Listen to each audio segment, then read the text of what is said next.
Bismillahi walhamdulillahi assalatu wassalamu ala rasulillah amma ba'd rabbi shrah li sadri wa yassir li amri wahlul 'uqdatam min lisani yafqahu qawli. Assalamu alaikum wa rahmatullahi wa barakatuh, my dear brothers. Inshallah, we will complete our study of Surah Al Ar'aaf. We will be going through almost 36 ayahs. I will try my best to move a bit faster, and for the same reason, we will not be covering the actions from previous class. We'll just move straight into today's lesson, inshallah. So let's start. أعوذ بالله من الشيطان الرجيم بسم الله الرحمن الرحيم. Assalamualaikum warahmatullahi wabarakatuh. Sir, I hope you're fine. So let's start. Ayah number 171. وَإِذْ نَتَقْنَا الْجَبَلَ فَوْقَهُمْ كَأَنَّهُ ذُلَّةٌ وَظَنُّوا أَنَّهُ وَاقِعٌ بِهِمْ. So this, now we are hearing about the story of Musa alayhi salam and Bani Israel. So Allah subhanahu wa ta'ala, as we learned in the previous lessons as well, that there were different tests that were given to Bani Israel, and they continued to disobey the orders. So here Allah subhanahu wa ta'ala almost raised a mountain above them to take the promise from them, just to make them fearful. And when we raised the mountain above them as if it was a canopy, and they thought that it would fall upon them. So this was the extreme fear that Allah subhanahu wa ta'ala wanted to create. And this was like, an extreme measure that Allah subhanahu wa ta'ala took, so that they see this miracle and then they start believing, and they promise that the Torah that was getting revealed to them via Musa alayhi salam, they start to follow, and then they do not break the promise again. خُذُوا مَا آتَيْنَاكُمْ بِقُوَّةٍ وَاذْكُرُوا مَا فِيهِ لَعَلَّكُمْ تَتَّقُونَ. We said, take what we have given you, that means Torah, with strength, and remember what is in it, so that you may fear Allah subhanahu wa ta'ala and you follow the instructions and the guidance. So this was like an extreme measure that Allah subhanahu wa ta'ala took, so that they can start following and start believing the Torah. So now we are moving to another thing, and just to complete the previous story, what happened is that yes, Bani Israel at that point in time, they promised. However, later on, majority of them, not all of them, but majority of them again break the promise. But here we are continuing another event that happened with all of us, with Allah subhanahu wa ta'ala, even before this life. And I will explain it a bit more once we go through this ayah, inshallah. وَإِذْ أَخَذَ رَبُّكَ مِنْ بَنِي آدَمَ مِنْ ظُهُورِهِمْ ذُرِّيَّاتِهِمْ وَأَشْهَدَهُمْ عَلَىٰ أَنفُسِهِمْ أَلَسْتُ بِرَبِّكُمْ. And when was taken by your Lord from the children of Adam and from their loins and their descendants, meaning all of the descendants, and made them testify over themselves, am I not your Lord? So what happened is, Allah subhanahu wa ta'ala gathered Adam alayhi salam and all of the generations, the entire mankind, in front of him before even we were sent down to earth. And then he took a covenant, and then he asked all of us, am I not your Lord? Qalu, what was the response? Qalu, they said, Bala, yes, shahidna, we have testified. An taqulu yawm al-qiyamati inna kunna an hadha ghafilin. Lest you say on the day of resurrection, indeed we were unaware about this. So basically, Allah subhanahu wa ta'ala already took a promise from entire human beings, entire mankind, so that on the day of judgment we cannot say that we had not. So forget about all the prophets that were being sent as reminders. Forget about all the revelations that were sent to the human beings. But yes, there was a promise that all of us made before even coming. So there was a life that was given to us, and then we were sent down by birth in different times as we are coming to this world. Now, the important question to ask is, and many people say this, that yes, there could have been a promise. Obviously, it's written in the Holy Quran, so we believe that this is true. However, I do not remember that promise. The thing is, if Allah subhanahu wa ta'ala, if we already remember it, then where is the belief in the unseen? Which is why, so Allah subhanahu wa ta'ala took this promise, and there is a feeling of right and wrong that he already built into our fitrah. So there is already a softness in our hearts, in all the human beings. We know, and we have discussed this before, ma'ruf and munkar, right? So what is right and is known right, and what is wrong, even if you don't consider religion. So Allah SWT already built this into us. So once we keep our hearts open and our eyes and ears open, and we start to look at the signs around us, and then once we look at the revelation that Allah SWT gave to different prophets, and the final revelation to the Holy Prophet Muhammad sallallahu alaihi wasallam, then we understand and the entire picture gets completed. Which is why, based on this promise that we have done, and we have seen our Lord and we have said it in front of him, that yes, we are testifying, everything else, all of the messages that came from all the other prophets, starting with Adam alayhi salam, then Ibrahim alayhi salam, then all the prophets that came, Musa alayhi salam, Isa alayhi salam, the Holy Prophet Muhammad sallallahu alaihi wasallam, all of them were called reminders. So these are reminders that Allah subhanahu wa ta'ala is sending us. Reminder to what? To this promise that we made, and to this what we testified. Why do not we remember this promise? Because this has been kept back of our mind in our subconscious, because if it was in front of us, then there is no point of test, there is no point of believing in the unseen, there is no point of this um, entire setup. So I hope this point is clear, because sometimes it creates some confusion with people when we are going through it. Let's move forward. أو تقولوا إنما أشرك آباؤنا من قبل وكنا ذرية من بعدهم. Or you say only that partners were associated with Allah subhanahu wa ta'ala by our forefathers. So basically our forefathers did shirk from before us, and we were descendants from after them. So we just followed them. أفتهلكنا بما فعل المبتلون. So you will destroy us for what did the falsifiers. So maybe they were wrong, our forefathers were wrong, we were just following them. So please do not hold us accountable. So people will say this on the day of judgment. However, Allah subhanahu wa ta'ala is clarifying, I had already testified, all of you were there with me, I sent you multiple reminders, multiple prophets came, my revelation was in front of you, there were different ayahs in front of you, that there has to be a creator, definitely a creator around us. So if you would have opened your eyes and your ears and your hearts to absorb the message, then you would have been rightly guided. So it is your fault. Don't blame it on your forefathers or the people who did shirk before you. وَكَذَلِكَ نُفَصِّلُ الْآيَاتِ وَلَعَلَّهُمْ يَرْجِعُونَ. And thus we explain the verses so that they may return. Return means, so the people who are misguided or who are mushriks, or even today people who are born in Muslim families but they are not following the guidance, let's say Allah subhanahu wa ta'ala is saying, so that they return to what? Again, the original testimony that we have done, to the original guidance that we already have, to something that Allah subhanahu wa ta'ala already instilled in us before even we were born into this world. So which is why even when some of the non-Muslims, when they revert to Islam, it is called reverted. We don't say converted to Islam. So people convert to other religions, but once they go back to Islam, the right word to use for them is reverted. So they revert back to Islam. And here also Allah subhanahu wa ta'ala is saying that all the verses, everything, revelation and everything comes so that people return back to Allah subhanahu wa ta'ala, because that was our start, that is our origin. I hope this point is also clear. Moving forward.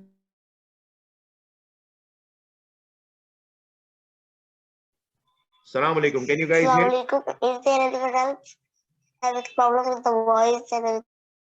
Sorry, I think there was a disconnection. Just a second, guys. I will reconnect. Just give me a second. Let me know when you see my screen again.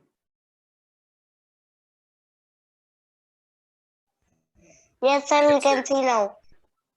Okay. All right. Just a second.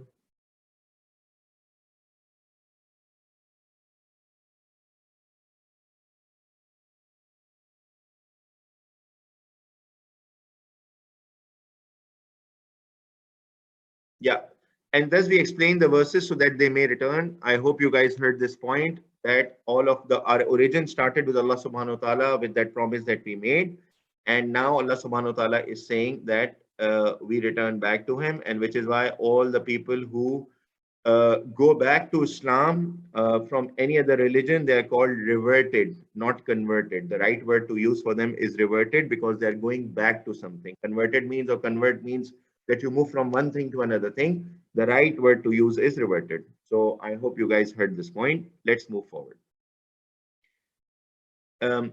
وَاتْلُ عَلَيْهِمْ نَبَأَ الَّذِي آتَيْنَاهُ آيَاتِنَا فَانْسَلَخَ مِنْهَا فَأَتْبَعَهُ الشَّيْطَانُ فَكَانَ مِنَ الْغَاوِينَ. And recite to them the story of the one whom we gave him our verses, but he detached from them, so followed him the shaitan, and he became of those who are astray, who have gone astray or who are on the wrong path. Noor, you have your hand raised. Please go ahead. Noor, you want to say something? Yes, sir, I want to know that am I the only one who haven't watched this distortion from you? I can't hear you properly. Like there's been voice freezing or something. Am I the only one or any other student also have been freezing? Can you hear me better now? Same with me. Yes, sir, I can hear you, but your webcam is freezing at the time. So I just want to know this is the only me having this issue or somebody else also. I think other student also mentioned. I will try to stay closer. Maybe there is some disruption in the internet connection. So let me know when you guys cannot hear me. I will try to speak closer a little bit. Okay. Let me repeat this ayah. وَاتْلُ عَلَيْهِمْ نَبَأَ الَّذِي آتَيْنَاهُ آيَاتِنَا فَانْسَلَخَ مِنْهَا فَأَتْبَعَهُ الشَّيْطَانُ فَكَانَ مِنَ الْغَاوِينَ. Is it clear, guys? Is it better? Alhamdulillah. Okay, Yes. Alhamdulillah. Alhamdulillah. My apologies for the disruption today in the class. And recite to them the story of the one whom we gave our verses, but he detached from them, so followed him the shaitan, and he became of those who had gone astray. So now Allah subhanahu wa ta'ala is mentioning a person whom Allah subhanahu wa ta'ala sent down his verses. However, he ignored them and he detached from them. So what happened is shaitan followed him and then he went to the wrong path. Now there is a point to note and action for us. And I want you guys to answer me. What do you think is the root of all evil for individuals and society? Why do you think bad things happen? Why do you think that there is evil, and why do you think people are misguided? Yes, go ahead. I think it is ignorance. Ignorance. Okay, yes. No, go ahead. Like Shaitan, he did not want, and jealousy. Jealousy is also very big. Jealousy and ignorance. Very good, Umar. Go ahead, no. You have Sir, yes, Ahmed, go ahead. I can't hear you at all. But so like people take like inspiration from other people. So Islam, like I mean Shaitan like plants this into a lot of people's minds. Um and then from there a lot of people think that these guys are cool, I want to be like them. And then this spreads That's a like very from good point. movies and Yes. other Sometimes like people idols. think doing bad thing is cool. You're right. Faiz, you have your Sir, I think talking about others in a wrong way, like keep gossiping something like you are doing this, they did that, and that. I think that is also part of awareness. Very good point. Very good point, Noor. Yes, if you talk ill, then that can also be a Lying is also a big cause for this. lying can be a cause of this. Excellent point. Yes, you have Sir? yes, Ahmed. So do you know the game Chinese Whisper? So like somebody Yes. says it. Yes. Yeah. So that's what I was thinking of. So like bad things happen. So they spread rumors by lying. So it starts like with one person, like a disease or something. And then that spreads and it like causes disruption and arguments between people. Excellent point. Excellent point. Brilliant. Yes, like Chinese whispers. One person says something and it's like a rumor, it spreads across and evil can spread. Yes. Who else? Faiz, your hand is raised. Go ahead. Faiz, I don't know if you can hear me. Sayan, raise your hand. Hello. Yes, Fez, please go ahead. Oh, sorry, I couldn't hear you before. Okay, go ahead. So basically, it's temptation. When you see someone else do something that's bad, you get the temptation to do that same thing. And then when you get all of these temptations, then it keeps on building up, and then you eventually end up doing the evil stuff. Brilliant, brilliant answer. Thank you so much, Fez. Yes, you're right.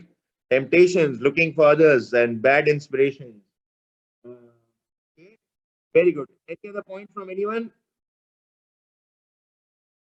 Okay, good. So basically, I think all of the answers that you guys gave, Jazakumullah khairan, are correct. These are different reasons for evil in our society. And you see, all of these evil and bad things that you guys mentioned are already prohibited in our religion, in Islam, right? So basically, the main root of all evil is we do not follow the guidance from Allah subhanahu wa ta'ala. All of the things that you guys mentioned are correct. And Allah subhanahu wa ta'ala clearly has asked us not to do any of the things that you guys mentioned. So basically, Shaytan is able to attack only when we ignore the ayah. Let's continue. So basically, we were discussing that Shaitan only attacks when we ignore the ayahs and revelation from Allah subhanahu wa ta'ala, which also means that if we follow the guidance and if we stay close to Allah subhanahu wa ta'ala and we go through the ayahs of Allah subhanahu wa ta'ala and we stay connected to the Quran and Allah subhanahu wa ta'ala's guidance, then Shaitan will not be able to attack.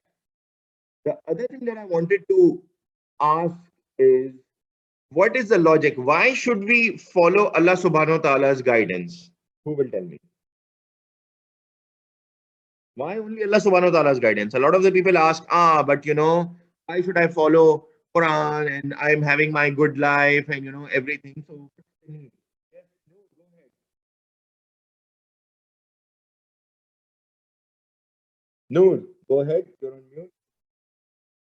Yes, sir. I think the only answer to this question is because Allah subhanahu wa ta'ala can give us the right life, can give us the right path, can lead us to the right path, like Jannah. And the evil, the Shaitan is, it's just like misleading us from reading Quran, from going to truth faith. It's just misleading us. Am I right? Okay, but my question is more like, why shouldn't we follow philosophies of life? There are so many philosophers, thinkers who tell us, do this in life, do that in life. Why should we only follow Allah subhanahu wa ta'ala's guidance? By the way, your answer is Because correct. Your answer is correct. yeah, But I just want to understand, why should we not follow any other theory of life or any other religion? Why should we follow Allah subhanahu wa ta'ala? because he is the creator, Yes. the perfect one. And I think that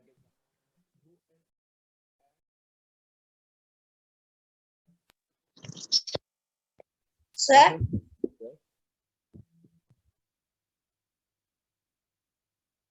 Ahmed, go ahead. Um.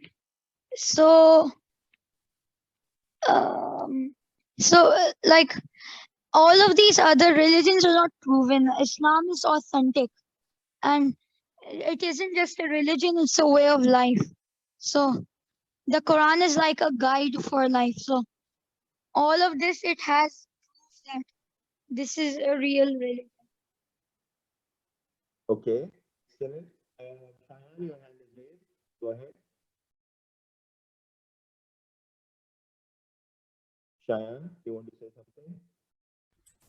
Yes, I wanted to say that we should follow Allah subhanahu wa ta'ala's guidance because when the Kafirs also ask the Prophet that why should we follow your Lord, give us a sign or something, many things Allah has shown us way before time that we are also discovering at the moment right now, which proves to us that He is our creator. And most of the things everything He said is actually correct. So if everything He said is correct and He has created us, that means that He knows what is best for us, like a mother knows what's best for his child. Hence, we should follow the guidance. Excellent. Umar, you wanted to say something?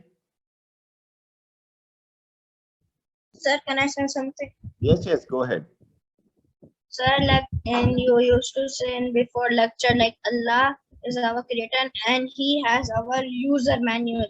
So He knows in which way that we should work and which way we will go in the best and which will be best for us. Jazakumullah khairan. Thank you so much, Umar. Thank you, Noor. All of you guys, you're right. As you rightly said, because Allah subhanahu wa ta'ala is our creator and He knows how we can perform best. He has sent down the user manual for us. When somebody creates something, I'm sure you guys have bought many toys or gadgets or anything or appliances in your house. There's instructions and a user manual come. If you don't follow the instructions, if you charge the battery too much, if you charge the battery too less, what happens? The appliance doesn't work correctly. If we all believe that Allah subhanahu wa ta'ala is indeed our creator and the creator of the worlds, then of course He has given and sent down a user manual. Imagine if no guidance was sent down, all of us would be roaming around and saying what we should do and all of that, and just living our lives like animals without any guidance. So Allah subhanahu wa ta'ala has blessed us with this user manual. When you buy a new, let's say, something that is of an innovation or a new technology, and nobody guides you, and somebody they send you a user manual and tell you this is how to operate, you'll say, ah, thank you so much. This is such a blessing. It made my life so easy. The same mindset, the same concept we need to apply in our lives. Allah subhanahu wa ta'ala has sent down the user manual in the form of Quran. And this is something that if we follow, we will successfully operate ourselves, not just physically, spiritually, and from a success standpoint in this world and hereafter. The next question that comes is this guidance applicable only for individuals or also for collectively, for societies, for governments, for countries, or is it just for individuals? Who will answer? Can we apply this guidance only on individuals, or it can also be applied uh, collectively as a society, as a ummah, Muslims? Yes, no, go ahead. Noor, you're on mute. Yes, sir. I just wanted to say that there's somebody, somebody new in the chat box asking that we are all from Pakistan. So is it necessary to speak only English? I think he doesn't know that we have to ask here. Sorry, I missed your last part, Noor. Can you please repeat? I think he's a beginner. He doesn't know that we have to ask here, so you can answer. So can you please answer that question, please? Okay, sure. I will answer the question. I just want to give you guys a chance.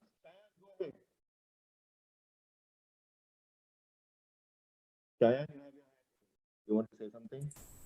Yes, this guidance is applicable for individuals and for the society. But the thing to remember is that you can't, if we say that yes, society, doesn't mean that every individual blames society that they're not following their part, so we shouldn't as well. But we should first do our part as an individual, and then when all the individuals do their part, that makes up the society, and then the guidance can also be put as a society. Sure, it is a fair point that we should not blame society for not following and everything. The point that I wanted to make here is Allah subhanahu wa ta'ala has given this user manual for both individual, for our individual lives, and for our collective lives, for entire mankind.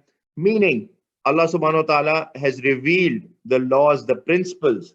So the Sharia law basically lays down very clearly the principles related to our social lives, related to our economic lives. For example, we went through riba and interest. We should not take riba as a society. It has harmful impacts on individuals as we discussed, it puts a lot of pressure on the entire society.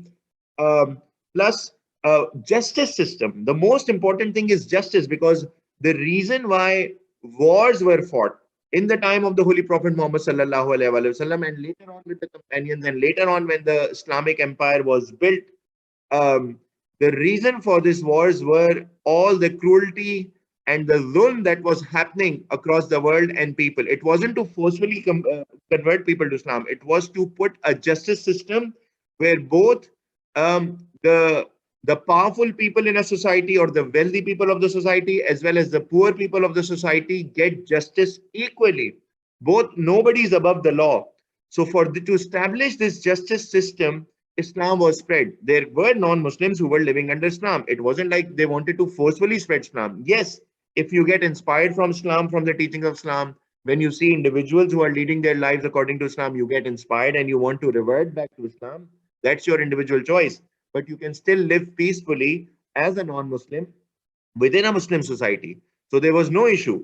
And still, so the laws and the instructions Allah subhanahu wa ta'ala has sent down in the form of the Holy Quran, and that we find the explanations of which we find in the Hadith of the Holy Prophet Muhammad sallallahu alaihi wasallam and the Sunnah of the Holy Prophet Muhammad sallallahu alaihi wasallam, they are for our individual lives as well as for our collective lives, with detailed instructions already given on how to run a government, on how to run a society, as well as individuals. Sometimes people say, the religion is individual, it is an individual thing. No, it is not. We need a system that is, let's say, an economic system that is, interest free, for example. Or we need a system, a social system. We need a justice system or laws that should be made according to Islam. For example, if a thief does something or breaks the law, or if somebody murders someone, what law will get implemented? So there is a proper Sharia law for our collective and society lives as well, that we need to follow collectively as well as individually, as most of you. Yes, Ahmed, you have a comment?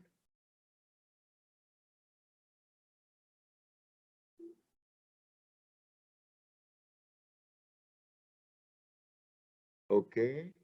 I see a lot of comments coming on the chat. It's very difficult for me to read through the chat. So whenever you guys have a comment, you can just unmute yourself and speak. Okay? Sir, Yes, Ahmed, go ahead. can I say something because I couldn't hear you before? Yes, go ahead. So the question, individuals are also for society. So individuals create a society. Like if somebody famous converts to Islam, for example, then all of these people who like follow that person and praise that person will also like get motivated to like convert to Islam or revert to Islam, and then that creates that society of Islam. Yes, you're right. You're right. The famous individuals do have impact, and they can be a source of inspiration. And we should have inspirations, the right inspirations with the right individual and the right people. But the point that I was making here is, there are things that we have to do individually. There is halal, there is haram, there are fundamentals of religion, like for example, praying, giving zakah, and all of this that we have to do as individuals, perform hajj, take care of our neighbors, of our relatives, of our parents. There are lots of instructions. Take care of our families that are for individuals. But there are also complete instructions for societies, for governments, for ummah, on how to run the broader affairs of the society. So this is the point that I wanted to make, that the laws, the Sharia law is for individual as well as for society, so that you can have a complete perspective and system of Islam implemented. So I hope this point is clear. Um, the last thing related to this is, and the final action for us is basically that started the conversation. Never ignore the guidance and ayahs of Allah subhanahu wa ta'ala. Otherwise, Shaytan will attack you, and there is a chance that we will go astray or go on the wrong path. Sir, I'm sorry to interrupt you, but your voice is so low again. Like the Yes, volume sir. is so low. I I can't think hear you properly. there is a problem. Just give me a second. I can see some 100, but still so low. Just give me a second. Okay, sir.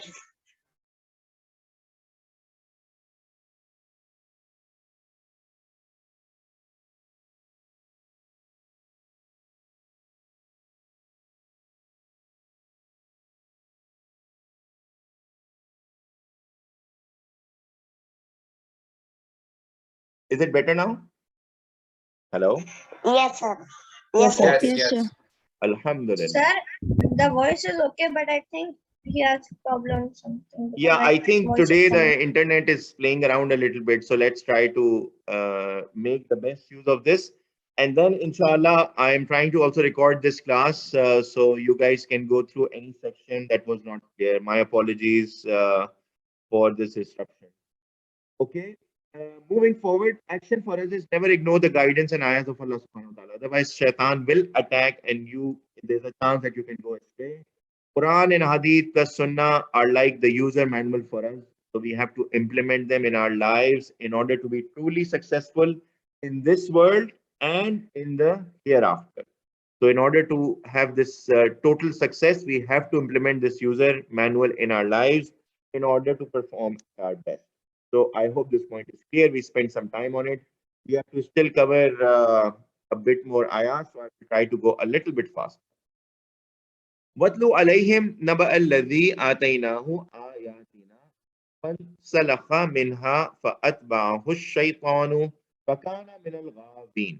And recite to them the story of whom. So this is the ayah that started the discussion. That Allah subhanahu wa ta'ala gave his verses. However, when people detach from them, so Shaitan follows and then he guides them on the wrong path. Continuing the same. Sir, I can, excuse me, sir, I can like hear your voice clearly.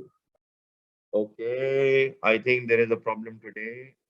Hello, is it better now? Hello, hello. No, sir, it's still lagging. I think there's a problem in the internet. Those of you who are unable to hear, I will try to upload the recording, inshallah, and then you guys can go through it. Continuing, وَلَوْ شِئْنَا لَرَفَعْنَاهُ بِهَا وَلَكِنَّهُ أَخْلَدَ إِلَى الْأَرْضِ وَاتَّبَعَ هَوَاهُ فَمَثَلُهُ كَمَثَلِ الْكَلْبِ. And if we willed, we could have raised him surely with these, but he adhered to the earth and followed his vain desires. So his example is like example of a dog. So now Allah subhanahu wa ta'ala is giving us an example that those people who are sent down the verses, but they do not, they disregard them, they don't listen, then their example is like that of a dog. In tahmil alayhi yalhas aw tatrukhu yalhas. You attack him and he rolls out his tongue, or if you leave him, again he rolls out of his tongue. So if you've seen a dog, he's always looking down with his tongue out. It doesn't matter to him. You can do whatever with him, but his response is the same. His tongue is out and he's just wagging his tail and all. ذَلِكَ مَثَلُ الْقَوْمِ الَّذِينَ كَذَّبُوا بِآيَاتِنَا. That is the example of the people who denied our signs. فَقْصُصِ لَعَلَّهُمْ يَتَفَكَّرُونَ. Relate to the story so that you may reflect. So when guidance is set down and when you ignore it, you can go astray. And the example is like a dog. Regardless of what you do to him, he gives you the same response while his tongue is out. So may Allah subhanahu wa ta'ala protect us from this response, and may Allah subhanahu wa ta'ala enable us to follow his guidance. Moving forward. سَاءَ مَثَلًا الْقَوْمُ الَّذِينَ كَذَّبُوا بِآيَاتِنَا وَأَنفُسَهُمْ كَانُوا يَظْلِمُونَ. Evil as an example are the people, those who denied our signs and themselves they used to do wrong. مَنْ يَهْدِ اللَّهُ فَهُوَ الْمُهْتَدِي. Whoever is guided by Allah subhanahu wa ta'ala, then he is the guided one. وَمَنْ يُذِلْ فَأُولَٰئِكَ هُمُ الْخَاسِرُونَ. While whoever he lets go astray, then those are the ones who are truly losers. وَلَقَدْ ذَرَأْنَا لِجَهَنَّمَ كَثِيرًا مِنَ الْجِنِّ وَالْإِنسِ. And certainly we have created for hell many of the jinn and men. لَهُمْ قُلُوبٌ لَا يَفْقَهُونَ بِهَا وَلَهُمْ أَعْيُنٌ لَا يُبْصِرُونَ بِهَا. And certainly we have created for hell many men of the jinn and men. For them their hearts are not, they do not understand with them. And for them their eyes, they have eyes, but they do not see with them. وَلَهُمْ آذَانٌ لَا يَسْمَعُونَ بِهَا. And for them, they have the ears, but they do not hear from them. أُولَٰئِكَ كَالْأَنْعَامِ بَلْ هُمْ أَضَلُّ. Those are like cattle. Nay, no, they are more astray. They are even worse than cattle. أُولَٰئِكَ هُمُ الْغَافِلُونَ. Those are the heedless ones. No matter what you say to them, they do not listen. So nothing impacts them. So this is a very strong ayah from Allah subhanahu wa ta'ala, in which he's talking about those people who are sent the guidance, but they do not listen. Who will tell me what is the meaning of, what does it mean when Allah subhanahu wa ta'ala is saying they have hearts, but they don't understand? Who will tell me? Sir, Yes, Noor, go ahead. Can I say? Sorry. sir, They are they disbelievers. have hearts, but they don't understand. That means by heart we have like we understand by their meaning how this person is trying to teach us or how he is trying to change our lives. But they have hearts, but their hearts don't have room for like adding something new in. They only want to do what their predecessors had done and let them not change at all. Like it's like you're doing stuff from you have the tools from the Stone Age and you look like from the Stone Age, you're rejecting society which is now in like the future and all that stuff. Okay, excellent. I was just going through the chat and some of the students were saying if they want to ask question in Urdu, yes, please go ahead. I will repeat it in English and inshallah I'll try to answer as well. So if you have any question or any comment to make, you can speak in Urdu as well. That's not a problem. Ideally, this class is in English, so we try to stay in English. Okay. Ahmed, you have a point? Please go ahead. Ahmed, you wanted to say something? Yes. Oh, yes, sorry, sir. So, it means that they're really arrogant people. Allah is basically trying to say that. So that bad stays inside them. So good can't get in. It just like bounces off. So their hearts are like black. They just won't listen. They're very arrogant and stubborn. Okay. Brilliant answers from both of you. Ahmed and Umar. Please go ahead. Over here, what I see is that you know how heart signifies is what you feel like doing. So basically, what Allah is trying to say here is that they have the hearts. That means that they want to do things, they feel like doing things, but they don't understand the meaningful things. So they choose not to do that thing because they just don't want to understand it, but they do understand other stuff. Okay, very good point. Normally, we say understanding is related to brain and hearts is related to feeling. Here, Allah subhanahu wa ta'ala is saying they have hearts, but they don't understand. So, in order to understand our religion, in order to implement our religion on our lives, we have to use our hearts, because belief in the unseen um, requires the belief in the heart and strong heart. And you know, heart is the center of all activity in our body. It is the one which is pumping blood. It is the one which is pumping energy. It is the one which is keeping us alive as well. Don't get me wrong, brain is also very important for the functionality of our entire body. However, using hearts obviously to feel and understand, this is the combination that is needed for us, as well as um, let's see, let's go further. Yes. So, as also Ahmed said, their hearts are not soft enough to absorb. It is like it is very hard, like a rock. So when you pour water on a hard rock, it flows. But when you pour water on a fertile land, it absorbs, and then it can bear many fruits, benefits. Vegetation can grow out of that sand. So we have to make our hearts soft as well in order to absorb everything that is being told to us, and then build our understanding based on that as well. So this is how we understand. And then Allah subhanahu wa ta'ala also mentions that they have eyes but they don't see. They have ears but they can't hear. What is the meaning of this? Having eyes but not seeing, or having ears? Yes, Ahmed, go ahead. It means that they will stay like hypocrites. They won't change. So Sirat al-Mustaqim. So they can't see the right path. Excellent, They excellent, see brilliant the wrong answer. path.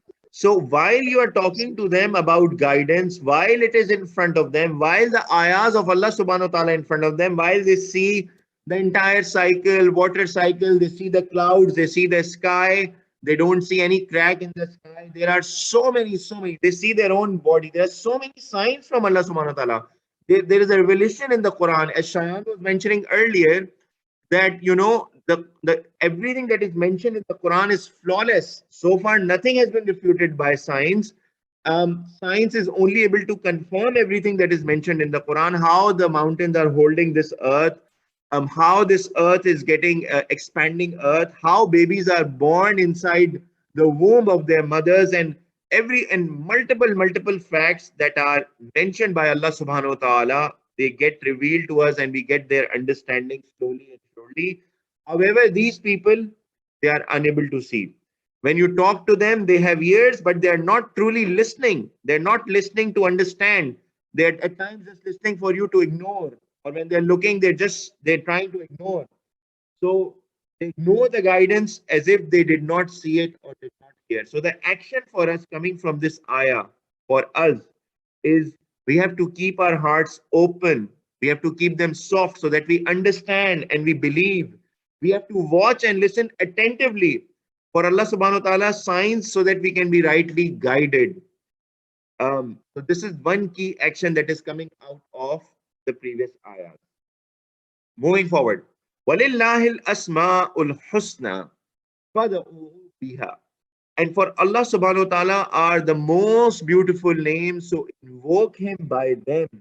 When we pray to Allah subhanahu wa ta'ala, we should use the beautiful names of Allah subhanahu wa ta'ala. And there are lots of prayers and du'as that the Holy Prophet Muhammad sallallahu alaihi wasallam has taught us on how to pray even to Allah subhanahu wa ta'ala in order to get the maximum benefit and success in this world and the hereafter. فَذَرُوا الَّذِينَ يُلْحِدُونَ فِي أَسْمَائِهِ. And leave those who deviate concerning His name. So leave those people, leave those concepts that are against Allah subhanahu wa ta'ala's beautiful names and His attributes. سَيُجْزَوْنَ مَا كَانُوا يَعْمَلُونَ. They will be recompensed for what they used to do. So the people who are going against and who are doing shirk and who are going against the guidance, they will get punishment for what they have been doing. There's a Sahih Hadith related to Allah subhanahu wa ta'ala's name. Allah subhanahu wa ta'ala has 100 minus 1, that is 99 names. Narrated Abu Hurairah radiyallahu ta'ala anhu, Allah subhanahu wa ta'ala has 99 names, i.e. 100 minus 1. And whoever will enter paradise. And Allah subhanahu wa ta'ala is witr, meaning one, and He loves the witr. So here also there is a hint towards, the late prayer that we perform during the night, that is the tahajjud and qiyam, which is witr as well. However, the important thing to understand is when we call out Allah subhanahu wa ta'ala with His names and His attributes, then here Sahih Hadith is that the Holy Prophet Muhammad sallallahu alaihi wasallam said that person who invokes Allah subhanahu wa ta'ala with His beautiful name will Sir, your voice is totally gone now. Is there a comment? I can't really hear you. Hello? You cannot hear me, Saud? Yes, sir. Okay. I don't know. I'm trying my It's best to laggy. stay close to the mic. I hope it's better today. The connection is also not very good. So I will inshallah share the recording of this class. You can go through it later. Hopefully the voice will be better there. Inshallah. Okay, moving forward. وَمِمَّنْ خَلَقْنَا أُمَّةٌ يَهْدُونَ بِالْحَقِّ وَبِهِ يَعْدِلُونَ. And of those whom we have created is a nation who guides with truth, and thereby they establish justice. So here, establishing justice is and guiding by the truth is about collective thing and for the society, as we discussed earlier as well. وَالَّذِينَ كَذَّبُوا بِآيَاتِنَا سَنَسْتَدْرِجُهُمْ مِنْ حَيْثُ لَا يَعْلَمُونَ. But those who denied our signs, we will gradually lead them from where they know not. So those people who deny signs, they are left to continue in ignorance. وَأُمْلِي لَهُمْ. And Allah subhanahu wa ta'ala, I will give respite to them, meaning Allah subhanahu wa ta'ala gives them time, a short period, which is this life, to revert back to Allah subhanahu wa ta'ala while they're going astray, just to give them a chance. Inna kaydi mateen. Indeed, my plan is firm. Allah subhanahu wa ta'ala's is the final plan that comes to place. So while the non-believers and tricks, they can plan whatever they want, but Allah subhanahu wa ta'ala's plan is firm and there is a specified time for everything. It is according to plan that Allah subhanahu wa ta'ala has sent us in this life. We all have designated time for our birth as well as for our death. We need to better utilize it so that we can be successful and follow Allah subhanahu wa ta'ala's guidance before time runs out and before we enter our death. Moving forward, Avalam yatafakkaru, they don't reflect. Why don't they reflect? Ma bisahibihim min jinna. And their companion is not mad. He doesn't possess any madness. So they used to say that the Holy Prophet Muhammad sallallahu alaihi wasallam, na'uzu billah, he is sahir, or he is, he's a magician, or he is mad, or whatever they used to say. But now Allah subhanahu wa ta'ala is saying, look at this revelation, look at everything that Allah subhanahu wa ta'ala is revealing to the Holy Prophet Muhammad sallallahu alaihi wasallam. Why don't you think? Why don't you reflect? And definitely the companion or the Holy Prophet Muhammad sallallahu alaihi wasallam, who is revealing this guidance from Allah subhanahu wa ta'ala to them, is on truth. In huwa illa nadhirun mubin. He is but a warner, a clear warner. He is the one who is sharing the signs from Allah subhanahu wa ta'ala, the ayahs of Allah subhanahu wa ta'ala, as a warning for them. They better correct their way before it's too late. أَوَلَمْ يَنْظُرُوا فِي مَلَكُوتِ السَّمَاوَاتِ وَالْأَرْضِ وَمَا خَلَقَ اللَّهُ مِنْ شَيْءٍ. Do not they look in the dominion of the heavens? It has been created by Allah subhanahu wa ta'ala of everything. Allah subhanahu wa ta'ala has created everything. And that perhaps has verily come near their term. Their time is running out. Soon they will die, or soon the day of judgment will get established. فَبِأَيِّ حَدِيثٍ بَعْدَهُ يُؤْمِنُونَ. So in what statement after this will they believe? Now the revelation has come. What are they waiting for to believe? مَنْ يُضْلِلِ اللَّهُ فَلَا هَادِيَ لَهُ. Whoever is let go astray by Allah subhanahu wa ta'ala, then there is no one else who can guide them. فِي طُغْيَانِهِمْ يَعْمَهُونَ. He leaves them in their transgression, wandering blindly. He gives them time until they are wandering further into the wrong path. يَسْأَلُونَكَ عَنِ السَّاعَةِ أَيَّانَ مُرْسَاهَا. They ask you, Saha. They ask you about the hour. When will it be established? What is the appointed time? When will the day of judgment come? قُلْ إِنَّمَا عِلْمُهَا عِنْدَ رَبِّي. Say, its knowledge is only with my Lord. لَا يُجَلِّيهَا لِوَقْتِهَا إِلَّا هُوَ. No one can reveal its time except him, meaning except Allah subhanahu wa ta'ala. ثَقُلَتْ فِي السَّمَاوَاتِ وَالْأَرْضِ. It lays heavily in the heavens and the earth. لَا تِيكُمْ إِلَّا بَغْتَةً. Not will it come to you but suddenly. So Allah subhanahu wa ta'ala has kept it secret. The day of judgment, it will come sudden, and then you will have no time to react. يَسْأَلُونَكَ كَأَنَّكَ حَفِيٌّ عَنْهَا. They ask you as if about it as if they are well informed, as if you were well informed, but you do not know. You're just a messenger. قُلْ إِنَّمَا عِلْمُهَا عِنْدَ اللَّهِ وَلَكِنَّ أَكْثَرَ النَّاسِ لَا يَعْلَمُونَ. Say only its knowledge is with Allah subhanahu wa ta'ala, but most of the people do not know. So they continue to ask you, and they continue to maybe tease you with it, that please, okay, fine, so bring the day of judgment. When will it come, and all of this? But tell them the knowledge of this is with only Allah subhanahu wa ta'ala. Now, there's a Sahih Hadith related to the knowledge of the unseen. There are basically 5 things that Allah subhanahu wa ta'ala has kept. Allah's messenger Muhammad sallallahu alaihi wasallam said, the keys of the unseen are 5. Verily with Allah subhanahu wa ta'ala. The knowledge of the hour, meaning the day of judgment. He sends down the rain. So the timing of the rain is also not known other than Allah subhanahu wa ta'ala, and knows that which is in the wombs, meaning which is in the wombs of the mother. Will it be a male or female? It is controlled by Allah subhanahu wa ta'ala, and Allah subhanahu wa ta'ala knows. No person knows what he will earn tomorrow. Even, how much you will earn, what will you earn? Will you face a hardship in your earning? For example, in your job, will you lose your job? Or in your business, will there be loss? Will there be profit? Only Allah subhanahu wa ta'ala knows. And no person knows in what land he will die. We don't know what is the time of our death and what is the place of our death as well.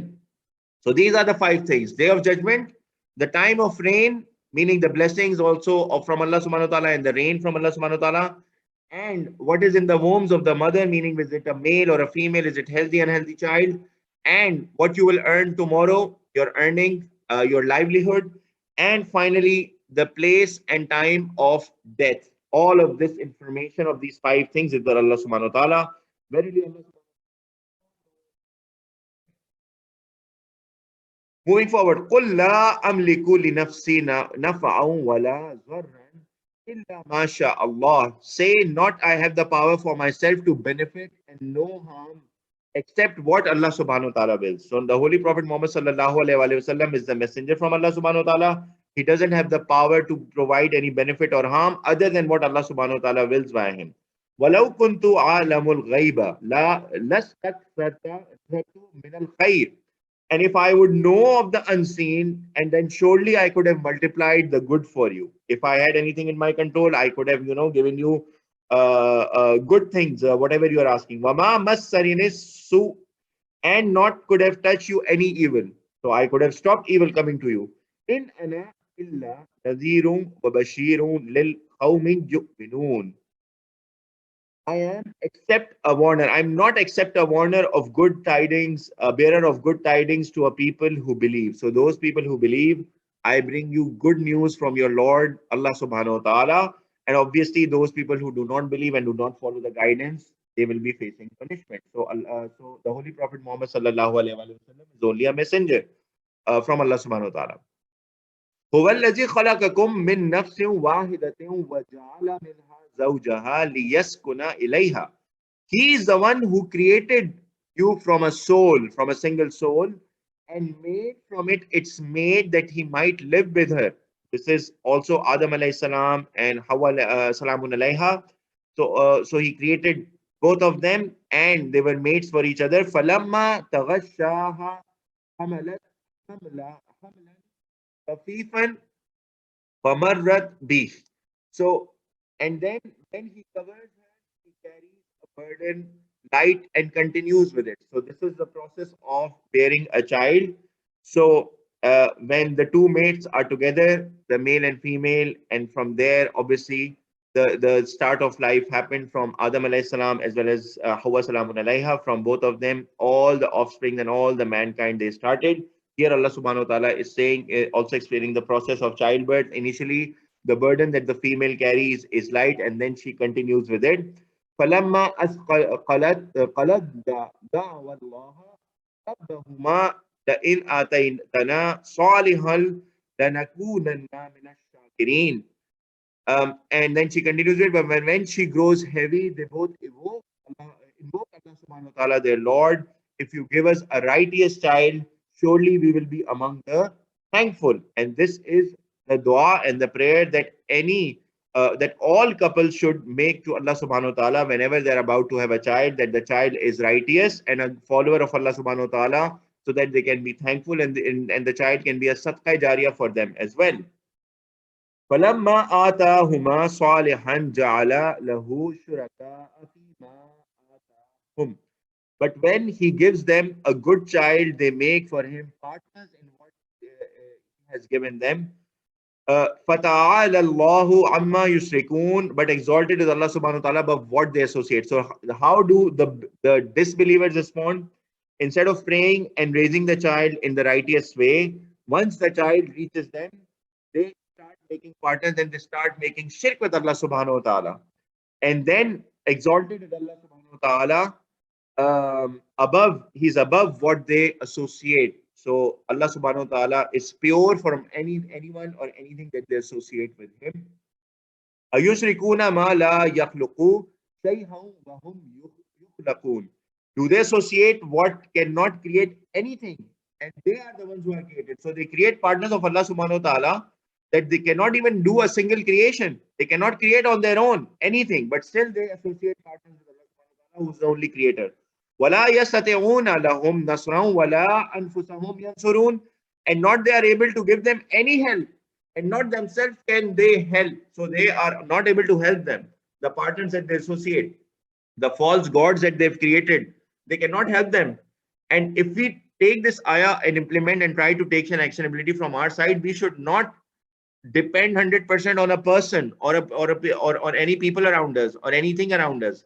So it's not just about creating false gods out of stone. Sometimes people create and start associating a benefit from people. They say, my boss will give me raise. If I go and talk to that person, then maybe this will happen and that will happen.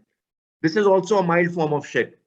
And we have discussed this before as well, that the source of everything is Allah subhanahu wa ta'ala. We should pray, we should establish our connection with Allah subhanahu wa ta'ala. All of the people in this world, all of the network that we use in this world is like an agent who helps us. However, everything comes from Allah subhanahu wa ta'ala. This concept should be clear in our heads. I'm not saying that we should not use network, we should not use people. Yes, you can, because these are the asbab that Allah subhanahu wa ta'ala has provided in this world to us. However, the important thing to understand is that Allah subhanahu wa ta'ala is the only provider of every benefit and everything that comes to us. So we should ask directly to him and then see what are the things that we need to use in this world in order for it to, to happen. However, we should be clear in our head that the source and the provider is Allah subhanahu wa ta'ala, and he is the only helper. وَإِن تَدْعُوهُمْ إِلَى الْهُدَى لَا يَتَّبِعُكُمْ. And if you call them to guidance, they will not follow you. سَوَاءٌ عَلَيْكُمْ أَدَعَوْتُمُوهُمْ أَمْ أَنْتُمْ صَامِتُونَ. It is the same for you whether you call them or you remain silent. Like we heard before. So they are like, Allah subhanahu wa ta'ala shared an example of a dog. No matter what you say to them, he will just react the same. So here as well, those people who have bad intention in their hearts, they will not follow the guidance. And so it is the same. You talk to them or you don't talk to them. You remain silent. It doesn't have any impact on them. إِنَّ الَّذِينَ تَدْعُونَ مِن دُونِ اللَّهِ عِبَادٌ أَمْثَالُكُمْ فَادْعُوهُمْ فَلَيَسْتَجِيبُوا لَكُمْ إِن كُنتُمْ صَادِقِينَ. Indeed, those whom you call from besides Allah subhanahu wa ta'ala are slaves like you. So invoke them and let them respond to you if you are truthful. If you really believe they can help you, then okay, go and ask for their help. Let's see who can help you other than Allah subhanahu wa ta'ala. They are also like you, slaves of Allah subhanahu wa ta'ala. Sometimes a lot of the people go to these graves, and they're then trying to pray to them or via them, and they're praying through them to Allah subhanahu wa ta'ala. No, they cannot help you. So our concept needs to be clear. Sometimes people say, this person is, very close to Allah subhanahu wa ta'ala, to let me go ask for me, and all of these are all false things. I mean, you can simply go, you can have a direct connection with Allah subhanahu wa ta'ala, and you can pray directly to Allah subhanahu wa ta'ala, who listens to us and who listens to all our prayers as well. Alahum arjulu yamshuna biha, and are for them feet to walk with it. They don't have feet to walk with it as well. So Allah subhanahu wa ta'ala is saying that they are lifeless. They cannot do anything. Am lahum aydi yabtishuna biha, or for them, or do they have any hands to hold with it? Am lahum ayunui yubsiruna biha, do they have eyes so that they can see with it? Am lahum adanu yasmauna biha, do they have any ears so that they can hear with it?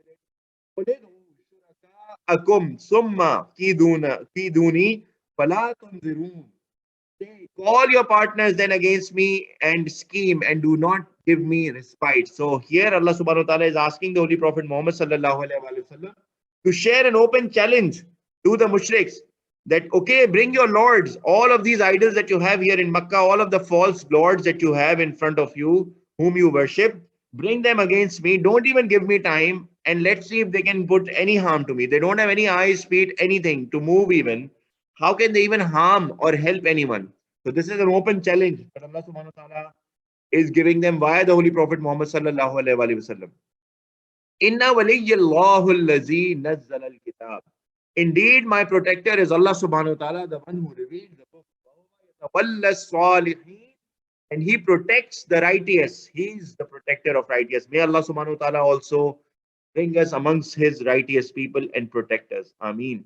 وَالَّذِينَ تَدْعُونَ مِن دُونِهِ لَا يَسْتَطِيعُونَ نَصْرَكُمْ وَلَا أَنفُسَهُمْ يَنْصُرُونَ. And those whom from you awake beside him, they're not able to help you, and not themselves they can help. They cannot even help themselves. Forget about helping you. وَإِن تَدْعُوهُمْ إِلَى الْهُدَى لَا يَسْمَعُوا. And if you call them to the guidance, they do not follow guidance. وَتَرَاهُمْ إِلَيْكَ وَهُمْ لَا يُبْصِرُونَ. And you see them looking at you, but they do not see. Not responding. They're not open to receiving guidance. خُذِ الْعَفْوَ وَأْمُرْ بِالْمَعْرُوفِ بِالْعُرْفِ وَأَعْرِضْ عَنِ الْجَاهِلِينَ. Hold to forgiveness and enjoin the good, and turn away from ignorant. So this is a direct instruction coming from Allah subhanahu wa ta'ala, that we should continue to seek forgiveness, and we should continue to hold on to the good, hold on to the rope of Allah subhanahu wa ta'ala, which is the guidance of Allah subhanahu wa ta'ala, and turn away from ignorant people and wrong things and haram things. وَإِمَّا يَنزَغَنَّكَ مِنَ الشَّيْطَانِ نَزْغٌ فَاسْتَعِذْ بِاللَّهِ. And if comes to you suggestion, an evil suggestion from Shaytan, then seek refuge in Allah subhanahu wa ta'ala. Innahu Samiun Alim. Indeed, He is all hearing and all knowing. And what is the prayer that we make in order to seek refuge from Shaitan? Who will tell me? Not few words that we speak in order to seek refuge from Shaitan, from Allah subhanahu wa ta'ala. What do we say, guys? Anyone? Assalamu alaikum, sir. Sir, again your voice is so low. I'm saying, what do we say to seek refuge from Shaitan in Allah subhanahu wa ta'ala? What are the words? أعوذ بالله من الشيطان الرجيم. أعوذ بالله من الشيطان الرجيم. أعوذ بالله من الشيطان الرجيم. Yes, excellent. Jazakumullahu khairan, Umar, Ahmed, for everyone. These are the words that we say to seek refuge. Very short, very few. Whenever you see something bad, whenever something shameful comes in front of you, whenever somebody is trying to incite you towards a haram thing or a bad thing or a shameful thing, immediately you should say, A'udhu billahi minash shaitanir rajim. You can say it loud, you can say it in your heart. It will help you turn away. It will help you move away from sin. It will help you move away from shaitan and get back to the right path. Because shaitan is always attacking us from all directions. It is attacking us. So we should try our best to protect ourselves. And Allah subhanahu wa ta'ala and the Holy Prophet Muhammad sallallahu alaihi wasallam have taught us very few, very effective words. A'udhu billahi minash shaitanir rajim. Moving forward, only 6 ayahs left from the surah. I just want to complete it. My apologies again for going a bit overboard today's time. Inna alladhina taqoo idha massahum ta'ifun min ash-shaytani tadhakkaru fa idha hum mubsirun. Indeed, those who fear Allah subhanahu wa ta'ala, when an evil thought touches them from the shaitan, they remember Allah subhanahu wa ta'ala, and then they are the ones who see, and they see the right path. So they immediately go back to Allah subhanahu wa ta'ala. They say, A'udhu billahi minash shaitanir rajim. And they pray to Allah subhanahu wa ta'ala to protect them from shaitan. Wa ikhwanuhum yamuddunahum fil ghayyi thumma la yubsirun. But their brothers, they plunge them in error, and they see then they do not. So the first time they make a mistake, their brothers pull them in, and then they are unable to go out of it. Question: what does it mean that their brothers plunge them in error? Or let's say their brothers bring them to the wrong path. Yes, Aziz, go ahead, please.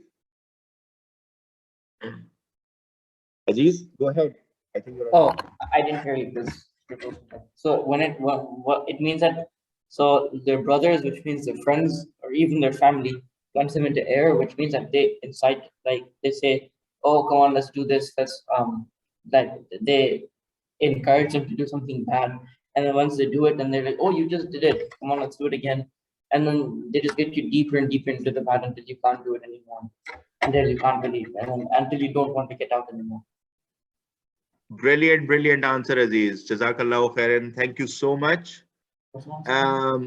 You're right. So basically, many times our so-called friends, cousins, brothers, they misguide us. A lot of our friends, how many times I'm sure you guys would have heard, for little things, for big things, I got your back. Don't worry. Ah, man, I'm here. Don't you trust me? I'm your brother. I'm like your brother. Yeah, let's do it. No, don't worry about it. No. I mean, I will save you from your parents. Don't worry. If your mom calls, I will tell her that she is doing this or they are doing this. If this happens, all of these things should raise alarm for you guys. The you know the true friend is someone whom you benefit in religion. The definition of a friend in Islam is someone whom you are benefiting in your religion, who helps you in your religion, who helps you becoming a better Muslim. The so-called friends who pull you into wrong things, shameful things, in things that waste your time as a Muslim are not your friends. Allah subhanahu wa ta'ala here is clearly saying their brothers plunge them in error. Plunge them means throw them. When you throw a stone in water, it's like, plunging into water. It goes inside and then it drowns into the water. So their brothers plunge them in error and then they continue. Once you have done something shameful, you continue to proceed in that error. And as Aziz rightly said, sometimes your friends are saying, and once you do it, even Shaytan is saying, you have done it. Might as well do it again. Might well as do once more, do it more. Now, I want you to leave with another thought. And that thought is, who will tell me which relation loves you unconditionally in this world? So the brothers and the friends and cousins and all of these, they may misguide you. But which relation in this world you can go back to for guidance, for the right guidance? Sir, parents. Your parents.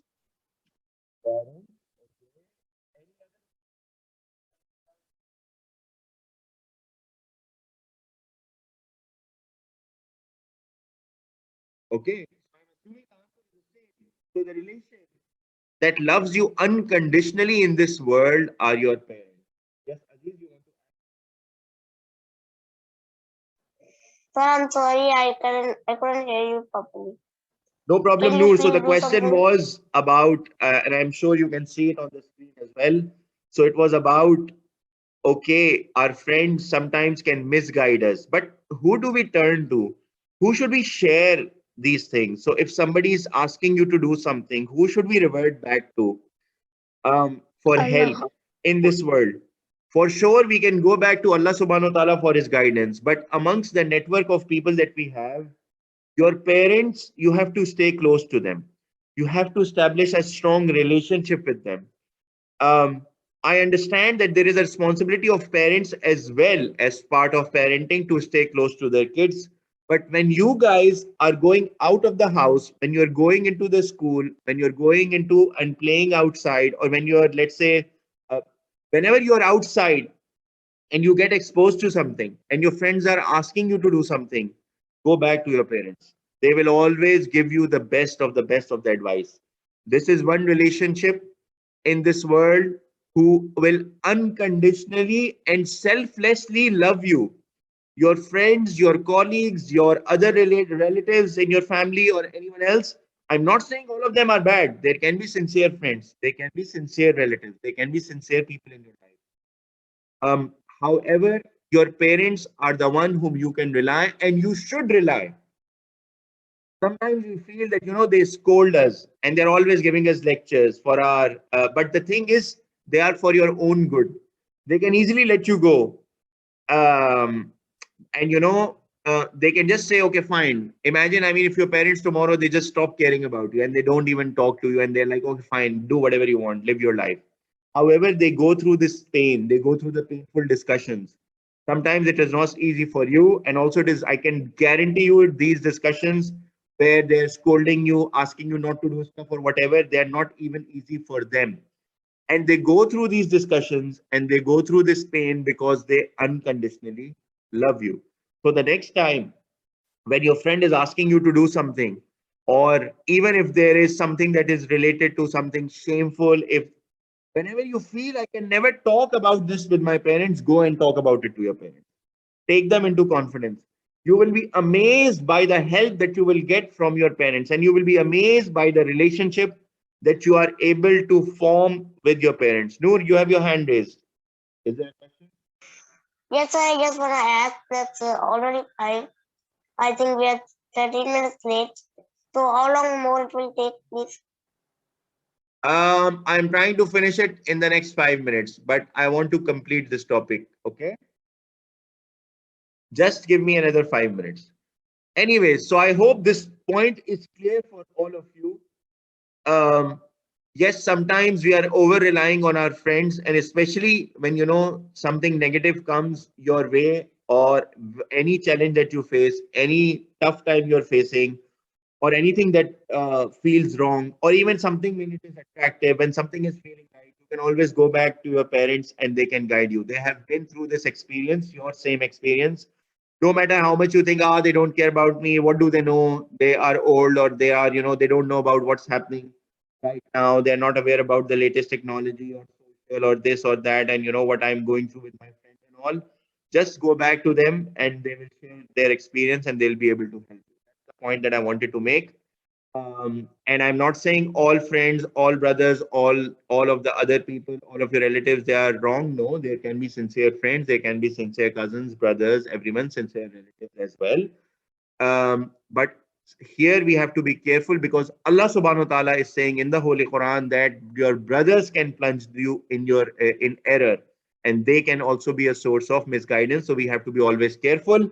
And one way to check back and go back is we can check back with our parents if something looks dicey or if something is not correct. Moving forward very quickly, we have 3 ayahs left today. وَإِذَا لَمْ تَأْتِهِمْ بِآيَاتٍ قَالُوا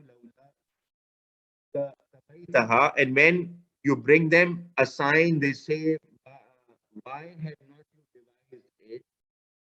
قُلْ إِنَّمَا أَتَّبِعُ مَا يُحْيَى إِلَيَّ مِنْ رَبِّي. Only say I only follow what Allah subhanahu wa ta'ala revealed to me from my Lord. Everything is revealed from my Lord. هَذَا بَصَائِرُ مِنْ رَبِّكُمْ وَهُدًى وَرَحْمَةٌ لِقَوْمٍ يُؤْمِنُونَ. This is the enlightenment from your Lord and guidance and mercy for people who believe. There is a Sahih Hadith related to the miracle of the Muhammad sallallahu alaihi wasallam. Obviously, one of the miracles was the Holy Quran. It was revealed with all the ayahs coming directly from Allah subhanahu wa ta'ala. Narrated by Anas radiallahu ta'ala anhu that the Meccan people, Quraysh pagans, requested Allah's messenger Muhammad sallallahu alaihi wasallam. Told them the splitting of the moon. He told them to look at the moon. The moon cut and split in two halves and then joined back again. This is coming from Sahih Bukhari, and you can see more details of the miracle from the Holy Prophet Muhammad sallallahu alaihi wasallam. وَإِذَا قُرِئَ الْقُرْآنُ فَاسْتَمِعُوا لَهُ وَأَنصِتُوا لَعَلَّكُمْ تُرْحَمُونَ. And when Quran is recited, then listen to it and pay attention so that you may receive mercy. This is again an action for us, guys. When you see Quran being recited, then pay full attention to it. It cannot be that it is running in the background while you're doing something else. This is against the respect of Quran. And here Allah subhanahu wa ta'ala is saying this directly to us. Pay attention so that you may receive mercy from Allah subhanahu wa ta'ala. وَاذْكُرْ رَبَّكَ فِي نَفْسِكَ تَضَرُّعًا وَخِيفَةً من القول بالغدو والآصال ولا تكن من الغافلين. And remember your Lord in yourself humbly and in fear, without the loudness of the words in the mornings and in the evening. Heedless. Remember your Lord. Don't turn your volume too high. When you're praying, Lord, invoke Allah subhanahu wa ta'ala and pray to him, and don't be heedless to the guidance that he's sharing. Last ayah for today. Jazakumullahu khairan to all of you for staying a bit longer today. الَّذِينَ عِنْدَ رَبِّكَ لَا يَسْتَكْبِرُونَ عَنْ عِبَادَتِهِ وَيُسَبِّحُونَهُ وَلَهُ يَسْجُدُونَ. Indeed, those who are near your Lord, they do not turn away in pride from his worship, and they glorify him, and to him they prostrate and they make sajda. This is also Ayatul Sajda. Please make one sajda once we are done with the class. Quickly going through the actions today. Never ignore the guidance ayahs of Allah subhanahu wa ta'ala, otherwise Shaytan will attack and you will go astray. Quran, and Sunnah of the Holy Prophet Muhammad sallallahu alaihi wasallam are like a user manual for us. We have to implement them in our life to be successful. It's not like you put them somewhere high up and you're just reading them, but it has to be implemented in our lives. It's like a user manual. Allah subhanahu wa ta'ala is our creator, and just like anything that is created in this world, it has a user manual like a machine or anything. So Allah subhanahu wa ta'ala has also shared down our user manual in the form of Quran. It needs to be implemented in our life for us to be successful. Number two, keep your hearts open to understand and believe. Watch and listen attentively for Allah subhanahu wa ta'ala's signs to be guided. Our hearts, we have to use our hearts in order to believe and mind in order to understand. This combination, this combination will be Assalamualaikum. able I'm to sorry to interrupt. Sir, can you please turn off the webcam? Because I would like to take a screenshot of this action from this.